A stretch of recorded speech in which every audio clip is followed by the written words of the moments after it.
this month, we are going to talk about strategies for working on social skills in children with language difficulties. It is a very exciting subject, especially for parents, because we want to promote in our children everyday activities that help them to those difficulties we already know they have on the verbal or speech language. Something to give some encouragement for you is to say that, because you might not know that nonverbal communication or the nonverbal world, it's up to 75% of all the message, and providing a good communication is not only language communication system will provide our children with a lot of wonderful integration into society and the possibility of participating in those moments of interaction with others. To begin to structure all social skills, we need some basic premises, which might be simple but are actually the premises or the building blocks for the more complex and difficult interactions, and those subtle skills capture those social moments and are able to make them go forward and be able to be present and notice what is happening and give them pleasure and make the moments more enjoyable. If we give that with a little structure that will help them identify which are the things that they can hook and interact. So, one of the first things that we need to notice are their communication skills. I would like to detail that it is very essential that we observe the typical style that our child has in the communication realm, and that we are able to pinpoint if he has a more inhibited style of communication or more passive, or if on the contrary, we have a child who has a more aggressive component, a more temperamental, more impulsive, or if it is, in fact, more assertive, calm child who understands the social protocols, even when he or she does not communicate, but who finds it difficult to find his or her place and the social moment or attunement. I invite you to make this reflection, also analyzing your own style of communication, because this is also very important. As an adult, we also have a style, and we need to adapt and find out the points of synergy with our child's communication style, because if we do not find those moments, that point of union between the two, the success that we are going to get from the very central home anchor, it is going to be very difficult to develop a good social skills.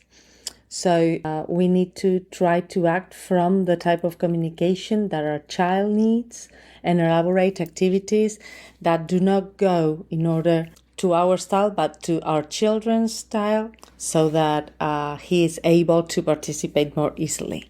The other factor that we need to take into account is our role of mediators.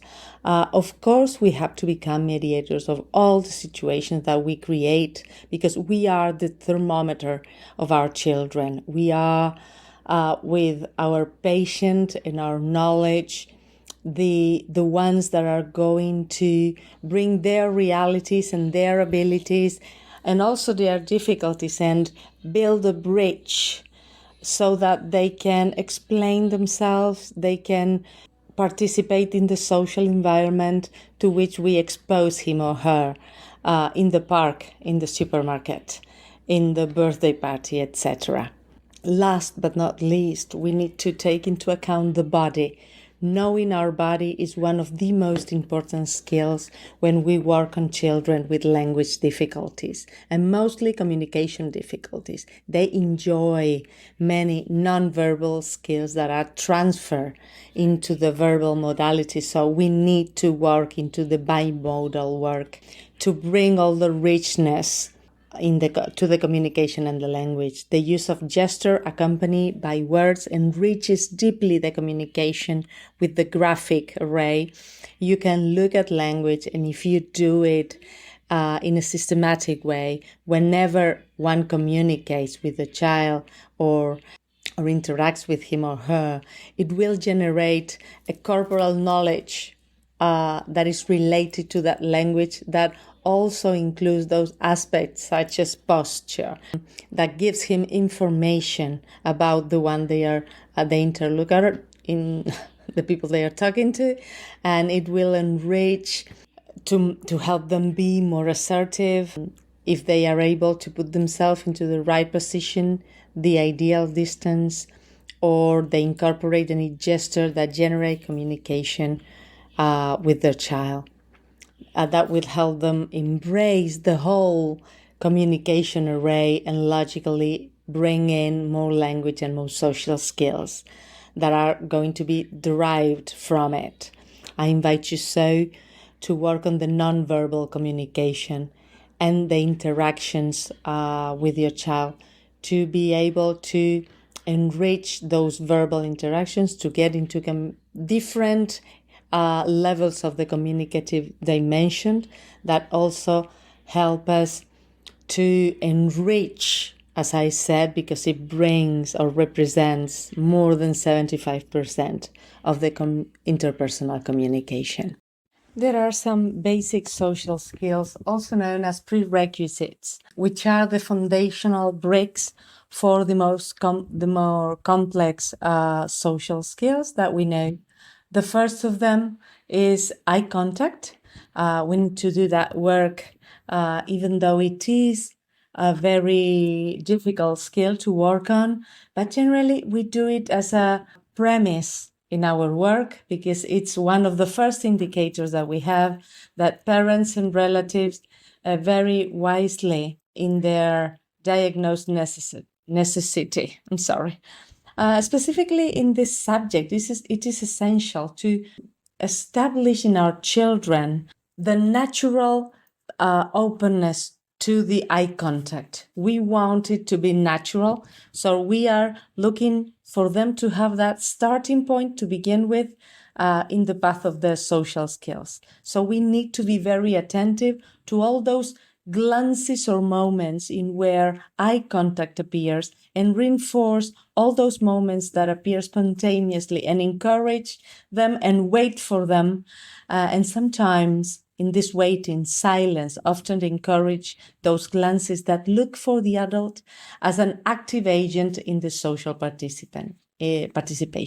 So also joint attention is sort of the following path. Joint attention appears as a sharing in the activity where the most central point is a common point with another, and it is necessary in this social skill to develop that. It's also, we need to see that it's twofold.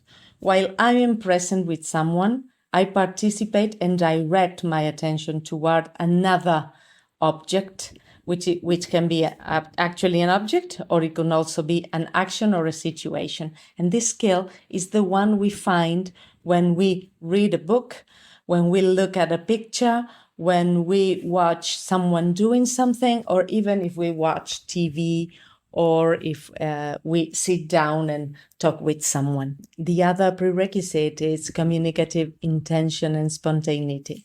This is a very, how should I say? This is a very, very important aspect to mention, because we sometimes think that our children don't have it. But on many occasions, what happens is that our children do have some communicative intention. They are spontaneous in some moments. And it is very important that we realize how to observe these moments in order to be able to reinforce them, or to reinforce those intentions in order to make increase the circles of communication, so that it brings other communicative intents.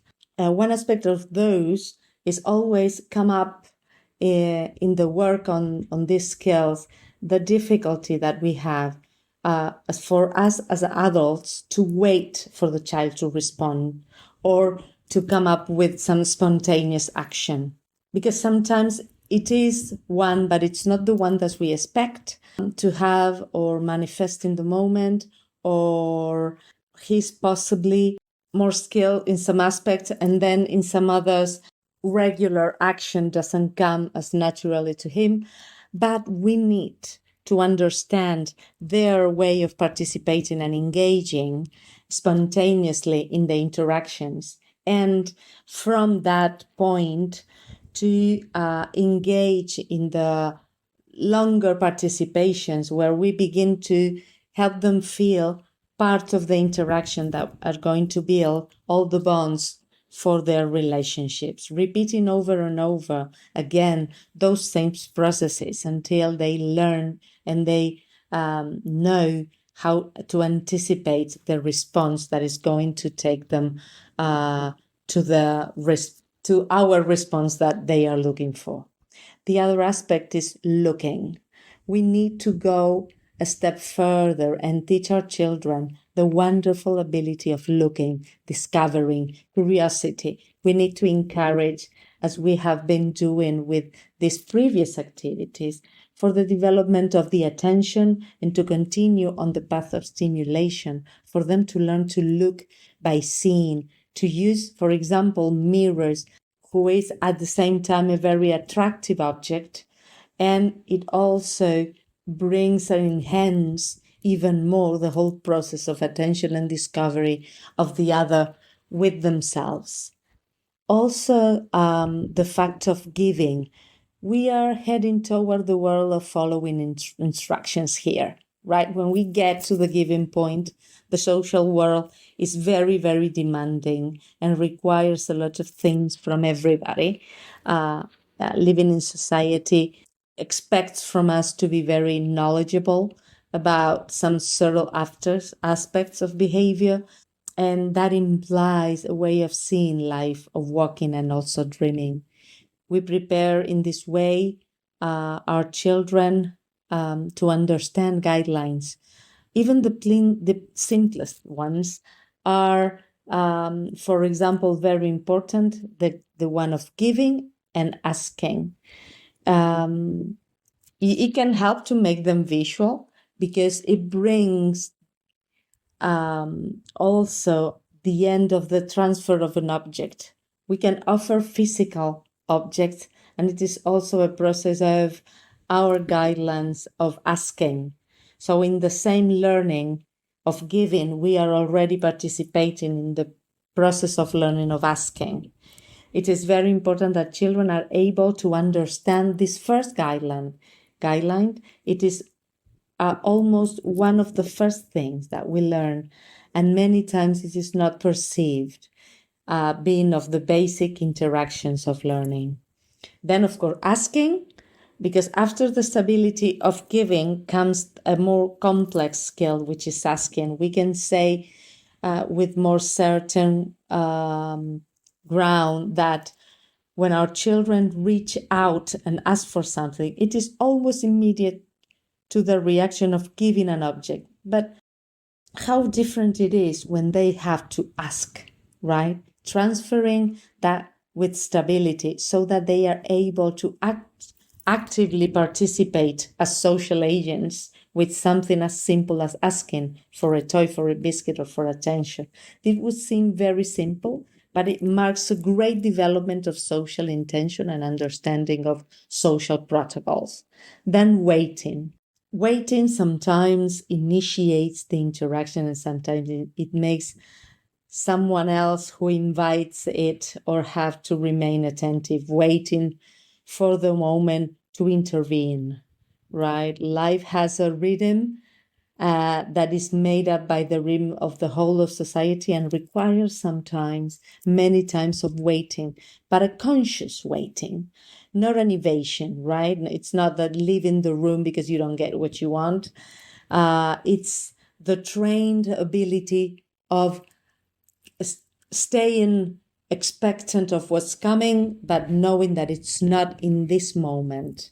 From the beginning, of course, It must be minimal. We could use a clock where we can see time go by and remembering what we are waiting for.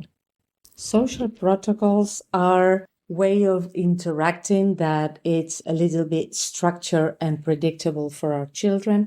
It's a more complex way of social interaction, and it needs other previous abilities.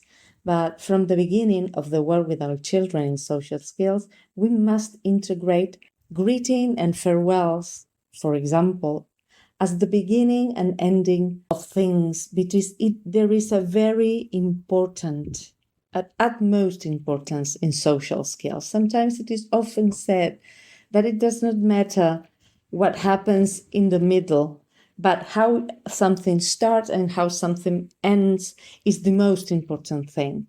And at the social level, we have to do this work in a systematic, routine, and graphic. How am I going to set up these greetings?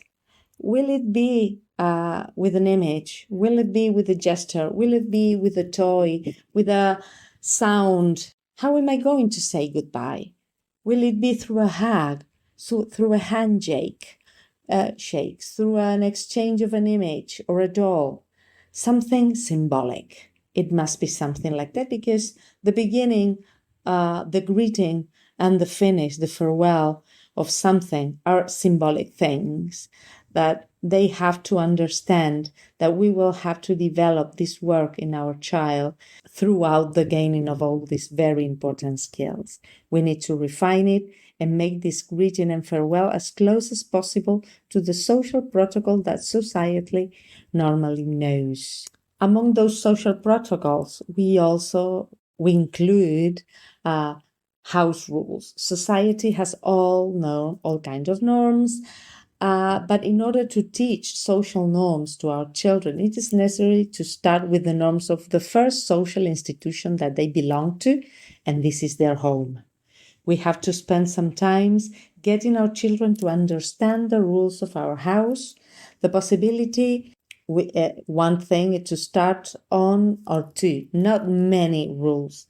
But it is vital that our children with communication difficulties integrate this concept of rules and limits, those protocols that govern our house, how, for example, it's important it is in our house to keep our room tidy, that dirty clothes go into the hamper, that we wash our hands before we eat, that we pick up the dishes after eating.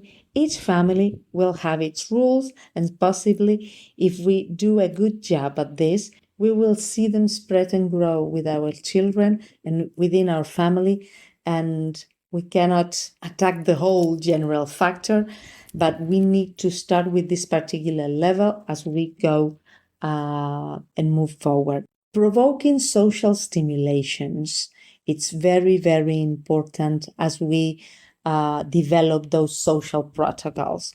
We need to provoke social situations also outside of our house, but with the same structure, not with the same, with a structure as we structure the norms of our house, because we need to generalize the learnings that we have from our house, but they also need to know that other places have other norms, and they need to learn to move throughout those social different environments, like, for example, school, the playground, birthdays, social gatherings, and all those other places where they should start to learn to integrate themselves.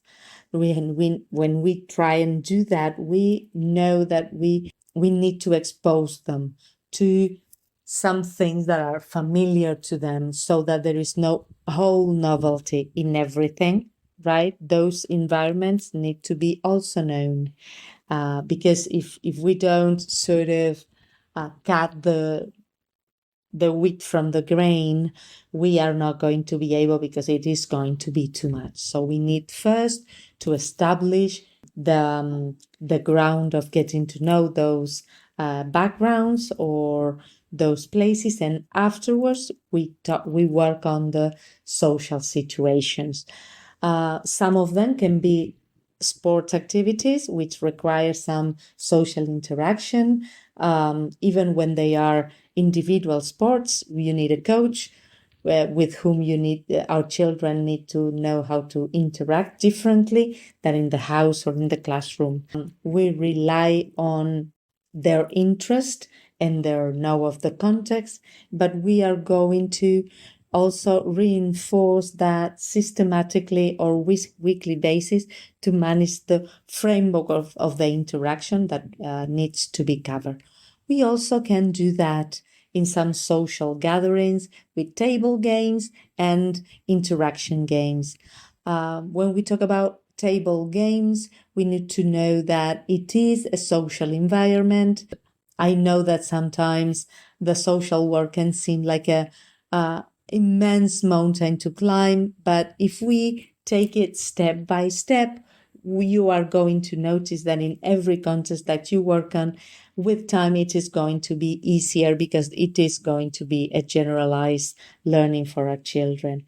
We can even incorporate, for example, some toys, and we need to incorporate to these table games some rules and some objects that they already know. So this will require some adaptation from us so that we can play the goose game, some card game, so that they can practice some turn taking, winning and losing, to generate this very important knowledge of the social level. Then we are going to talk about interaction games. Those require direct contact, which incorporate the routine after, for example, that we can incorporate in our routines, like in the bath, massage games that can also incorporate some sensory themes. And so those things that actually have to do with other things that they or can be then an obstacle in their interaction, we can learn to bring away into those trust and share games of contact to work on those aspects. So it generates a lot of social interaction, acceptance, and familiarization with all those dynamics. All the psychomotor circuits also are very interested at this point. We can imagine their routines, their turn taking, and all those skills that need to be brought up into play. And as our children love to move, while they are unloading their anxiety, we are improving their also emotional knowledge with the other people they are playing with. And finally, I would like to bring some popular games that we can take out from the drawer of our own childhood to share some of the knowledge we have and some of the fun and the laughter we have shared with others previous to their coming to the world. Like, for example, the hot potato, the slipper behind our back, all those games that take back and we can rescue from our children, that we grab our companions and sing a song that accompany all the interactions, and with the repetitive we approach the middle and then we can pull back.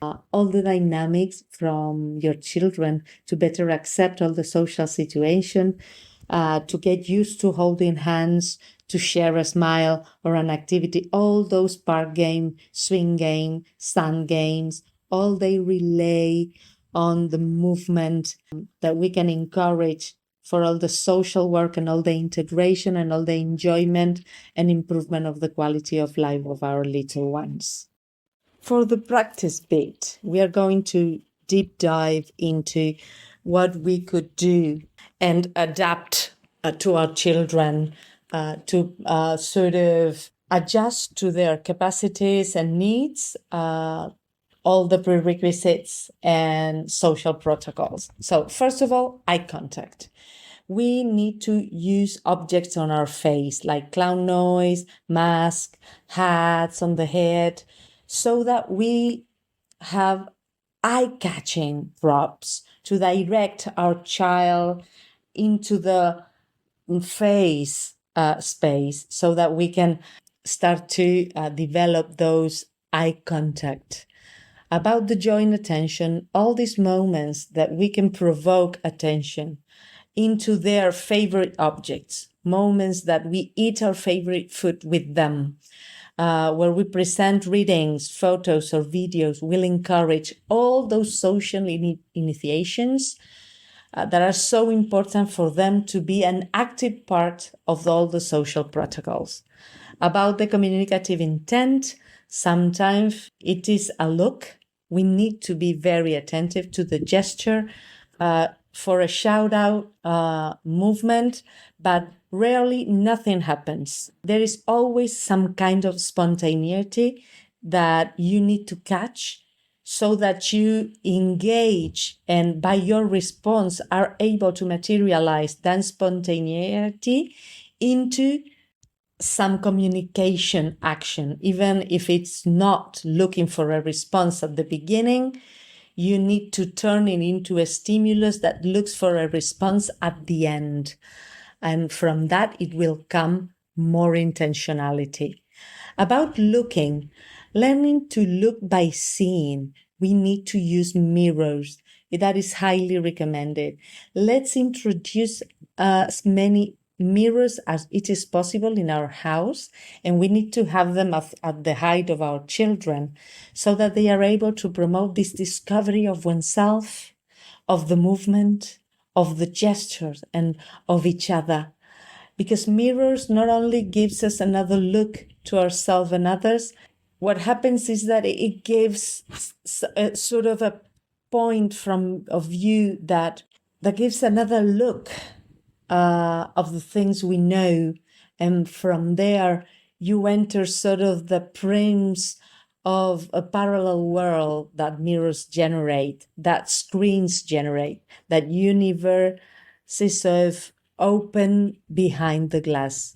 Then about asking and giving, you need to put your child to work on the exchange of asking and giving, of giving and asking, which is what will later give us the origin of a famous term.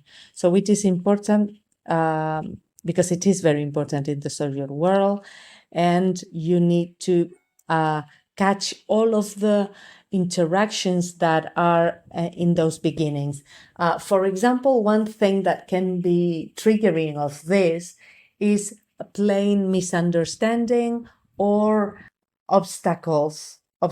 making obstacles on the getting things so that they can further continue asking and giving directions. In the emotional field, it is very interesting to apply to our little ones a thermometer of emotions.